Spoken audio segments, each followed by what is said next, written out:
Mister perfect extra gold திருமணமான ஆண்களுக்கு திருப்பு முனையை ஏற்படுத்தும் ஹலாலான இயற்கை வியாகரா.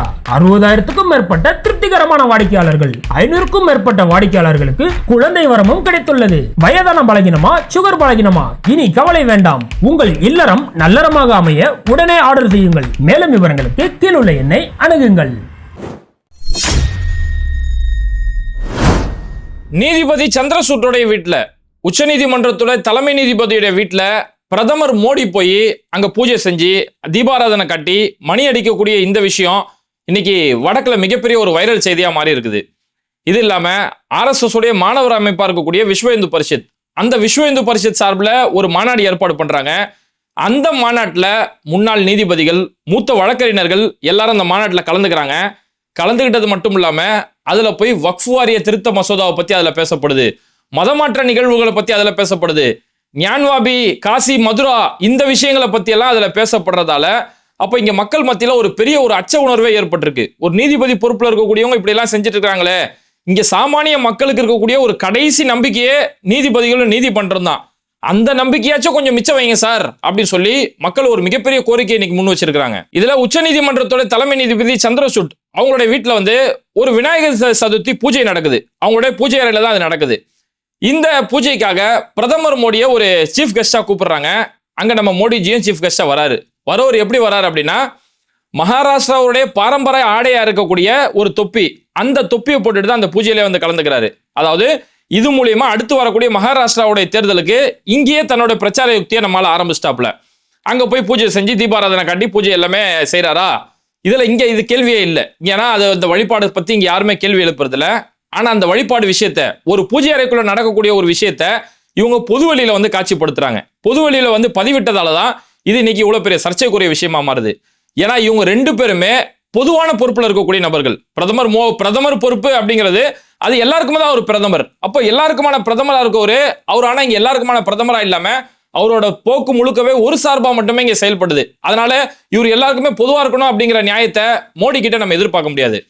ஆனா நீதிபதி சந்திரசூட்டை பொறுத்த வரைக்கும் அவரோட நிலைப்பாடுகள் பல நேரங்களில் பாராட்டக்கூடிய விதத்துல, குறிப்பா தேர்தல் பத்திரத்துடைய விஷயத்துல அவர் எடுத்த அந்த முன்னெடுப்பு அப்படிங்கிறது பாராட்ட வேண்டிய ஒரு விஷயம். அப்போ பொதுவா இருக்கக்கூடிய அந்த நீதிபதி அவரு தன்னோட வழிபாடு சார்ந்த விஷயத்த இப்படி பொது விஷயத்துக்கு கொண்டு வர்றது அப்படிங்கிறது இது ஏற்புடையது அல்ல. ஏன்னா நீங்க ஒரு சார்பு மனிதர் கிடையாது, ஒரு மதத்துக்கோ ஒரு இனத்துக்கோ நீங்க பொதுவானவர் கிடையாது. நீங்க உச்ச நீதிமன்றத்தை தலைமை நீதிபதி, நீங்க எல்லாருக்கும் பொதுவானவர்.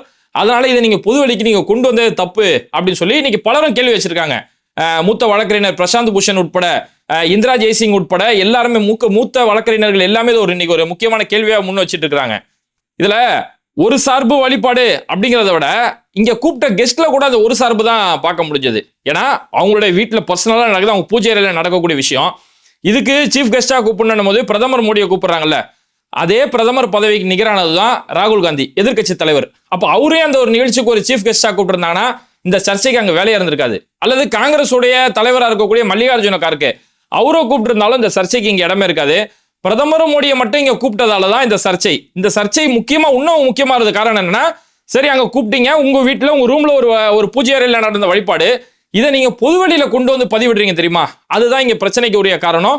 அதனால இந்த மாதிரி பொது பொறுப்புல இருக்கக்கூடியவங்க நீங்க ஒரு சார்பா இயங்கக்கூடாது, அது மிகப்பெரிய ஆபத்துன்னு சொல்லி இன்னைக்கு ஒரு கல்வியாளர்கள், ஒரு முக்கியமான பொறுப்புல இருக்கக்கூடியவங்க, பொதுமக்கள் எல்லாம் தங்களோட அச்ச உணர்வை பதிவு செய்யறாங்க. இங்க ஒண்ணு நல்லா பாருங்களேன், இது மாதிரியான தனிப்பட்ட விஷயங்கள், பர்சனல் விஷயங்களை, அந்த காட்சிகளை, அந்த வீடியோக்களை பொதுவெளியில கொண்டு வரதுங்கிறது பாஜகவுக்கு ஒரு தொடர் கதையாவே ஆயிப்போச்சு.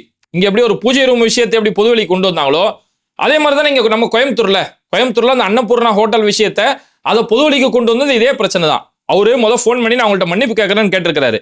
ஆக்சுவலா பார்த்தா அங்க மன்னிப்பு கேட்கறதுக்கு வேலையே இல்லை. அவர் உண்மையாலே அப்படி மன்னிப்பு கேட்கணும்னு ஃபோன் பண்ணியிருந்தா இவங்க நியாயமானவங்களை என்ன சொல்லியிருக்கணும், நீங்க அப்படி எதுவுமே மன்னிப்பு கேட்கக்கூடிய அளவுக்கு நீங்க எதுவுமே செய்யலையே சார், நீங்க உங்களுடைய கருத்தை தானே பதிவு செஞ்சீங்க, ஜிஎஸ்டியோட விஷயத்துல இப்படி கொண்டு வந்தா நல்லா இருக்கும் அப்படின்னு உங்களுடைய கருத்தை தானே பதிவு செஞ்சீங்க, இதுல மன்னிப்பு கேட்க எதுவுமே இல்லை, நாளைக்கு நானே உங்க கடைக்கு காஃபி சாப்பிட வரேன் அப்படின்னு பெரும்பான்மையோட முடிச்சிருந்தாங்கன்னா அந்த பிரச்சனைக்கு அங்க வேலையே இல்லை.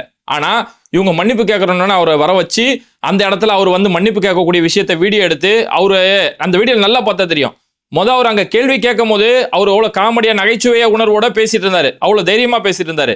ஆனா அவர் நிர்மலா சீதாராமன் தனிப்பட்ட முறையில் பேசும்போது அவரோட அந்த உடல் மொழி, அந்த மன்னிப்பு கேட்குமா அவரோட குரல்ல இருக்கக்கூடிய அந்த பய உணர்வு அது நல்லா தெரியுது. ஆனா இதை ஒரு வீடியோ எடுத்து இதை கொண்டு போய் பொது வெளியில போட்டு அவரோட வயசுக்கு மரியாதை, அவருக்கு அங்க சமூகத்துல எவ்வளவு பெரிய மரியாதை இருக்கு எல்லாத்தையுமே கெடுத்து நாசமாக்கி அதையுமே பொது வெளிக்கு கொண்டு வந்திருக்கிறாங்க. இதனாலதான் இன்னைக்கு பாஜகவில் இருக்கக்கூடிய எஸ் வி சேகர் இதை இன்னைக்கு அவரோட கருத்தை பதிவு செஞ்சு அந்த கோயம்புத்தூர் வட்டாரத்துல அங்க இருக்கக்கூடிய அந்த ஹோட்டல் ஓனருடைய சமூகம் சார்ந்த ஒரு ஓட்டு, அவர் நாயுடு சமூகத்தை சேர்ந்தவர், அந்த சமூகம் சார்ந்த 1 லட்சம் ஓட்டு உங்களுக்கு கிடைச்சிட்டு இருந்துச்சு. ஆனா இந்த நிகழ்வால அந்த 1 லட்சம் ஓட்டம் உங்களுக்கு கோய்ந்தாதான், இனிமே அந்த 1 லட்சம் ஓட்டம் உங்களுக்கு உழுவாது. அதனால தொடர்ந்து பாஜக இது மாதிரியான நிகழ்வுகள் நடக்கிறதால இனி நான் பாஜக இருக்க போறதில்ல, நானும் பாஜக விட்டு வெளியேறிடுறேன், மோடி சொன்னதாலதான் இந்த கட்சியில நான் சேர்ந்தேன், அதனால இந்த கட்சியை விட்டு நான் வெளியேறிடுறேன் அப்படின்னு சொல்லி எஸ் வி சேகர் இப்ப கட்சியை விட்டு வெளியேறேன்னு அறிவிச்சிருக்காரு. இதுல எஸ் வி சேகர் சொன்ன ஒரு முக்கியமான வார்த்தை என்னன்னா, அந்த நாயுடு சமூகத்துடைய ஓட்டு 1 லட்சம் ஓட்டு விழுந்துட்டு இருந்துச்சு, இனி அந்த ஓட்டு உள்ளாதுன்னு சொன்னார் தெரியுமா? அது அங்க உண்மையில களத்துல நடக்குது. இப்ப நாயுடு சமூகம் சார்பில் அவங்களுடைய சங்கம் சார்பில் ஒரு அறிவிப்பு ஒன்று கொடுத்திருக்காங்க. அவ்வளோ பெரிய ஒரு செல்வாக்குள்ள மனிதரை இந்த அளவுக்கு கூட்டு போய் அவரை மிரட்டி இப்படியாப்பட்ட வீடியோ வெளியிட்ட விவகாரங்கிறது வன்மையா கண்டிக்கத்தக்கது. எங்களுடைய கடுமையான கண்டனங்களை அவங்க பதிவு செஞ்சுக்கிறோம் சொல்லி அவங்களுடைய நாயுடு சங்கம் சார்பில் இப்போ அவங்களுடைய கண்டனங்களை பதிவு செஞ்சிருக்கிறாங்க. நீங்க இந்த இடத்துலயுமே கொஞ்சம் நல்லா பாருங்களேன், அவங்க அந்த மீட்டிங் ஏற்பாடு பண்ணாங்கல்ல, அந்த மீட்டிங்ல கூட எல்லாரும் வந்து கருத்து சொல்லுங்க அப்படிலாம் அவங்க சொல்லல, செலக்டட் பர்சனை தான் கூப்பிட்டாங்க. இத்தனைக்கும் அந்த ஹோட்டல் ஓனர் RSS உடைய ஒரு நபர் அவரே சொல்லியிருக்கிறாரு. அப்போ செலக்டட் பர்சன் அவங்களுக்கு வேண்டிய நபர்களை கூப்பிட்டாங்க. அவரும் அந்த மேடையில் அந்த பேச்சு பேசுறதுக்கு முன்னாடி, மேடம் நீங்க அப்படி செஞ்சிருக்கீங்க, கொரோனா நேரத்தில் இப்படி செஞ்சிருக்கீங்கன்னு சொல்லி பயங்கரமா புகழ்ந்து தான் அதுக்கடுத்து தான் GST சம்பந்தமா தன்னோட கருத்தை தான் பதிவு செஞ்சாரு. ஆனா கருத்து பதிவு செஞ்சதுக்கு அவர் மிரட்டப்பட்டு அவர் மன்னிப்பு கேட்கிற வரைக்கும் இந்த அளவுக்கு போனாங்க. ஆனா இதுவே நம்ம வடக்குல பார்த்தோம்னு வைங்களேன், வடக்குல குஜராத்ல இதே மாதிரி ஒரு மீட்டிங் நடந்துச்சு. நிர்மலா சீதாராமன் முன்னாடி GST பத்தி ஒரு கருத்தரங்கம் நடந்துச்சு. அதுல அங்க இருக்கக்கூடிய குஜராத்காரன் ஏடாகூடமான கேள்வி கேட்கறான், இந்த GST பத்தி அந்த வரி இந்த வரி இப்படி போட்டு வரியை போட்டு எங்களை வரி குறிதிரே ஆக்குறீங்களே அப்படி சொல்லி எவ்வளோ மோசமா கேட்காத கேள்வி கேட்கறான். நிர்மலா சீதாராமன் கக்க பக்கம் சிரிக்கிறாங்க. Stamp duty, STT, long term capital gain tax. So today government of India is earning more than the broker. We have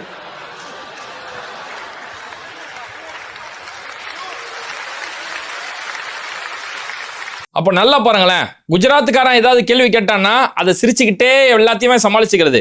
ஆனா அது தமிழ்நாட்டை சேர்ந்த யாராவதோ ஒரு தமிழை அந்த கேள்வியை முன் வச்சுட்டா மட்டும் அவனை மிரட்டுறது, அவங்கள மன்னிப்பு கேட்க வைக்கிறதுன்னு சொல்லி இப்பேற்பட்ட மோசமான காரியத்தில் ஈடுபடுறாங்க. இது ஏதோ அந்த ஒரு ஹோட்டல் ஓனருக்கு மட்டும் இந்த விஷயம் நடக்கல, அதே நாள்ல பத்திரிகையாளர்கள்கிட்டயுமே இதே ஒரு விஷயம் நடந்திருக்கு. இப்ப நிர்மலா சீதாராமன், இந்தியா டுடே, ஆஜ் தக் இது மாதிரியான பல மீடியாக்களை பேட்டி கொடுக்கறத பார்த்திருப்போம். அவங்க எப்பேற்பட்ட கேள்வி கேட்டாலும், ஒரு தடவை சமீபத்தில் இந்தியா டுடேல ஒரு கேள்வி கேட்டிருந்தாங்க, மேடம் நீங்க வந்து எல்லாரையுமே கட்சியில சேர்த்துக்கிறீங்களே, இடி ரெய்டு விடப்போது, இடியில ஊழல் நடத்தப்பட்ட நபர் அவங்களே கட்சியில சேர்த்துக்கிறீங்களே, இப்பேற்பட்ட கேள்வி எல்லாம் கேட்கும் போது கூட சிரிச்சுக்கிட்டே ஆமா நாங்க யாரா இருந்தாலும் சேர்த்துப்போம் அப்படி சொல்லி சிரிச்சுக்கிட்டே பதில் சொன்னாங்க. ஆனா இங்க நம்ம தமிழ்நாட்டை சேர்ந்த மீடியாவை சேர்ந்தவங்க யாராவது பத்திரிகையாளர் கேள்வி கேட்டாங்கன்னா அவங்களோட முகம் போற போக பார்க்கணும். நேற்று நிர்மலா சீதாராமன் அந்த பேட்டியில் அவங்க சொன்னது, ஒரு பத்திரிகையாளர் இங்க வந்து நிர்மலா சீதாராமன் இங்க ஜாதி ரீதியான சண்டை தமிழ்நாட்டில் நடக்குது அப்படின்னு சொல்லி பேசுறாங்க. அப்போ ஒரு பத்திரிகையாளர் கேட்கிறாரு, மணிப்பூர்ல இந்த மாதிரி கலவரம் நடந்திருக்கேன் மேடம் அப்படின்னு கேட்கும்போது, மணிப்பூரா சொல்றேன் தம்பி அப்படின்னு சொல்லி அவங்களோட அந்த முக பாவனை இருக்குல்ல, மணிப்பூரை பத்தி நீ கேள்வி கேட்கறியா, காங்கிரஸ் கிட்ட இந்த கேள்வி கேட்பீங்களா தம்பி, ஜனரஞ்சகமா கேட்கறீங்களா அப்படின்னு சொல்லி அவங்க முகம் போகக்கூடிய போக்கு, அந்த ஒரு திமிர் பிடிச்ச ஒரு பேச்சு இருக்குல்ல, அவ்வளோ ஒரு மோசமான ஒரு பேச்சு. இன்னைக்கு நிர்மலா சீதாராமனோட இந்த அவங்களுடைய அந்த முகபாவனை, அந்த அவங்களுடைய திமிர பேச்சு இருக்குல்ல, இன்னைக்கு இது பெரிய அளவுல வடக்குல பெரிய அளவுல இன்னைக்கு வைரலா ஒரு போயிடுச்சு. இப்படி ஒருத்தர் கேள்வி கேட்டாருங்கிறதுக்காக அவர் தனியா கூப்பிட்டு இப்படிலாம் மிரட்டுவீங்களா, இப்படிலாம் மன்னிப்பு கேட்க வைப்பீங்களான்னு சொல்லி வடக்குல பெரிய அளவுல வைரல். வடக்குல இன்ஸ்டாகிராம்ல ரீல்ஸ் போடுறவங்க கூட இன்னைக்கு இதை எடுத்து கேள்வி கேட்கக்கூடிய அளவுக்கு, அதை கிண்டல் பண்ணி வீடியோ போடக்கூடிய அளவுக்கு பெரிய அளவுல வைரலா பத்திக்கிட்டு எரியுது. Why is this cameraman standing? Sit down. You are blocking my view. Yes, so but why is this cameraman sitting and recording? How will you record if you are sitting? Chalo, sorry bolo. Ma'am, I'm really sorry, ma'am. I'm sorry, ma'am. Most welcome. Khana khaya? हाँ, sorry बोल के जाना. We are done, ma'am. Please this way. What is this? तुम देख के नहीं चल सकते? Are you blind or what? Sorry, ma'am. Sorry. सबके सामने नहीं बोलना होता है. Sorry. सबके सामने नहीं सबके. ஆக மொத்தத்துல ஏதோ ஒரு வகையில மிரட்டியோ அல்லது ஆசைகளை காட்டியோ இங்க வந்து எதிர்கேள்வியே இல்லாத ஒரு சூழலை உருவாக்குறாங்க தெரியுமா? இது ஜனநாயகத்துக்கு மிகப்பெரிய ஒரு ஆபத்து. இப்போ இதே டைம்ல பார்த்தோம்னா விஸ்வ இந்து பரிஷத் சார்பில் ஒரு மாநாடு ஒன்று ஏற்பாடு பண்ணியிருக்காங்க. அந்த மாநாடுடைய பேரு விதி பிரகோஷ்டா அப்படின்னு சொல்லி அந்த மாநாடுடைய பேரு. இந்த மாநாட்டில் யாரெல்லாம் கலந்துக்கிட்டேன்னு பார்த்தோம்னா, முன்னாள் நீதிபதிகள், மூத்த வழக்கறிஞர்கள், ஒன்றிய சட்டத்துறை அமைச்சர், இவங்க எல்லாருமே இந்த மாநாட்டில் கலந்துக்கிறாங்க. இதுல குறிப்பான ஒரு நீதிபதி நம்ம பார்த்தோம்னா நீதிபதி ஹேமந்த் குப்தா இதுல ஒரு முக்கியமான ஆளா கலந்துக்கிறாரு. இந்த ஹேமந்த் குப்தா தான் கர்நாடகாவில் ஹிஜாப் தடை போட்டாங்கல்ல, அந்த தடை சரி அப்படின்னு தீர்ப்பு கொடுத்த ஒரு நீதிபதி. இவரும் இந்த கலந்துக்கிறாரு. கிட்டத்தட்ட ஒரு 30க்கும் மேற்பட்டவங்க அதில் கலந்துக்கிறாங்க, எல்லாம் முக்கியமான நபர்கள். அப்போ இப்பேற்பட்டவங்களாம் கலந்துக்கிட்டு அங்கே என்னெல்லாம் பேசுறாங்க, அந்த அந்த மாநாட்டில் என்னெல்லாம் பேசுறாங்கன்னு பார்த்தோம்னா, வக்ஃப் வாரிய திருத்த சட்டம் இப்போ கொண்டு வராங்களே அது சம்பந்தமா அதில் பேசப்படுது. அதே மாதிரி ஞானவாபி மசூதிக்கு ஒரு சர்ச்சை போயிட்டு இருக்கு. இந்த வாரணாசி, மதுரா, இந்த மசூதிக்கா இல்லை கோவிலுக்கான்னு சொல்லி மிகப்பெரிய ஒரு சர்ச்சை நீதிமன்ற அளவு நடந்துட்டு இருக்கு இல்லையா, இதை பத்தி இந்த கருத்தரங்கத்தில் அங்கே பேச்சு நடத்தப்படுது. மதமாற்றம் விவகாரம் சம்பந்தமா இதுல பேசப்படுது. அப்போ நீதிமன்ற பொறுப்புல இருக்கக்கூடிய அந்த நீதிபதிகள், முன்னாள் நீதிபதியா இருந்தவங்க, நீங்க இப்படி ஒரு விஸ்வ இந்து பரிஷத்தோட மாநாட்டில் போய் அதுவும் இப்பேற்பட்ட தலைப்புகள் பேசப்படக்கூடிய இடத்துல நீங்க கலந்துட்டு வந்தீங்க அப்படின்னா, அப்படி இத்தனை நாளா நீங்க கொடுத்த நீதிகள், அந்த நீதிகள் மேல, அந்த தீர்ப்புகள் மேல மக்களுக்கு ஒரு மிகப்பெரிய ஒரு அச்சம் இருக்கு. எப்பவுமே ஒரு நீதிபதியோட தீர்ப்பை வந்து விமர்சனம் செய்யக்கூடாது, அது சட்டம். ஆனா அப்படி விமர்சனம் செய்யக்கூடிய அளவுக்கு, அது மேல ஒரு கேள்வி எழக்கூடிய அளவுக்கு தான் உங்களுடைய செயல்பாடுகள் இருக்கு. இப்ப மக்கள் அதான கேள்வி வச்சிட்டு இருக்காங்க. அப்ப ஹேமந்த் குப்தா ஹிஜாப் தடை சரி நீங்க ஒரு தீர்ப்பு கொடுத்தீங்களே, அது எந்த நோக்கத்துல சார் கொடுத்தீங்க? இந்த கூட்டத்தோட நீங்க அப்படி கலந்துக்கிட்டு எல்லாமே சரிங்கன்னா, அப்ப அது எந்த நோக்கத்துல சார் அந்த தீர்ப்பு கொடுத்தீங்கன்னு சொல்லி மக்கள் எல்லாம் தங்களோட கேள்வியை இப்ப முன் வச்சிட்டு இருக்காங்க. அதனால நீதிபதிகளோட பொறுப்புல இருக்கக்கூடியவங்க அவங்க எந்த ஒரு வெகுமதிகளுக்கோ அல்லது எந்த ஒரு தனி சார்பாவோ ஒரு சார்பாவோ அவங்க இயங்கக்கூடாது அப்படிங்கிறது தான் மக்கள் வைக்கக்கூடிய முக்கியமான கோரிக்கை. ஏன்னா இதுக்கு முன்னாடி பாஜகவுல இருந்து வெகுமதி பெறப்பட்ட நீதிபதி நீங்க எல்லாம் பாருங்களேன், பாபர் மசூதியில தீர்ப்பு கொடுக்குறாங்க. அந்த தீர்ப்புல முக்கியமான நீதிபதியா இருந்தவர் ரஞ்சன் கோகாய். ரஞ்சன் கோகாய் அவர் ஓய்வு பெற்ற பிறகு தீர்ப்பு கொடுத்தோன்னா ஓய்வு பெறாரு. ஓய்வு பெற்றவன அவருக்கு ஒரு எம்பி பொறுப்பு கொடுக்கப்படுது. அதே நீதிமன்ற அமர்வுல இருந்த இன்னொரு நீதிபதி அப்துல் நசீர், அந்த அப்துல் நசீரை ஆந்திராவுடைய கவர்னரா அவருக்கு அப்பாயின்மெண்ட் கொடுக்குறாங்க. அது இல்லாம நீதிபதி கொல்கத்தாவை சேர்ந்த நீதிபதி அபிஜித் கங்கோத்தியாய், அவர் என்ன செய்யறாரு, அவர் ஓய்வு பெற்ற உடனே அவரை பாஜகவோட ஒரு வேட்பாளராக நிப்பாட்டி இன்னைக்கு மேற்கு வங்கத்தில் அவர் ஒரு எம்பியா இருக்கிறாரு. அப்புறம் இந்த நீதிபதி ஹேமந்த் குப்தாவை NDIACயோட சீஃபா அவரை நியமிக்கிறாங்க. அதே மாதிரி நீதிபதி அசோக் பூஷன் அவரை SCLATயோட சேர்பர்சனா அறிவிக்கிறாங்க. இப்படி நீதிபதிகள் அவங்களுடைய ஓய்வுக்கு பிறகு இது மாதிரியான வெகுமதிகளை வாங்குறது, அந்த வெகுமதிகளை வாங்கிட்டு அவங்க கூட இருக்கிறது அப்படிங்கிறது, அப்ப இதுக்கு முன்னாடி நீங்க கொடுத்த தீர்ப்புகள் மேல மக்களுக்கு ஒரு மிகப்பெரிய ஒரு சந்தேக உணர்வே ஏற்பட்டிருக்குது, பெரிய ஒரு அச்ச உணர்வு ஏற்பட்டிருக்கு. ஏன்னா ஒவ்வொரு சாமானிய மக்களோட கடைசி நம்பிக்கை, ஒரு இறுதி நம்பிக்கைன்றதே அந்த நீதிபதிகளும் அந்த நீதிமன்றம் தான். அப்ப அந்த நீதிபதிகள் இது மாதிரி ஒரு சார்பாவோ அல்லது அங்க கொடுக்கக்கூடிய வெகுமதிகளை வாங்கிட்டு செயல்பட்டாங்க அப்படின்னா எதிர்கேள்விகள் அப்படின்ற அந்த ஜனநாயகமே தடைப்பட்டு போயிடும். அதனால நீதிபதிகள் இப்படிலாம் செயல்பட்டாங்கன்னா மக்களுக்கு இருக்கக்கூடிய அந்த கடைசி நம்பிக்கையுமே போயிடும். மக்களோட இறுதி நம்பிக்கையே நமக்கு நீதிமன்றம் இருக்குது, நீதிபதிகள் இருக்கிறாங்க அப்படின்னு ஒரு இறுதி நம்பிக்கையில வாழ்ந்துட்டு இருக்கிறாங்க.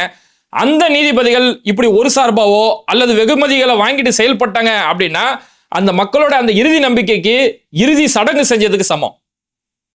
இது மாதிரி வீடியோக்களை தொடர்ந்து பார்க்கறதுக்கு மறக்காம பேட்டை டிவியை சப்ஸ்கிரைப் பண்ணிட்டு இந்த வீடியோக்களை உங்க நண்பர்களுக்கு அதிகமா ஷேர் செய்யுங்க. நீங்க செய்யக்கூடிய லைக்கும் கமெண்ட்டும் இந்த வீடியோ பல மக்களோட பார்வைக்கு போவோம். மறக்காம பேட்டை டிவியை சப்ஸ்கிரைப் பண்ணிட்டு அந்த பெல் பட்டனை தட்டிடுங்க. இணைந்திருப்போம்.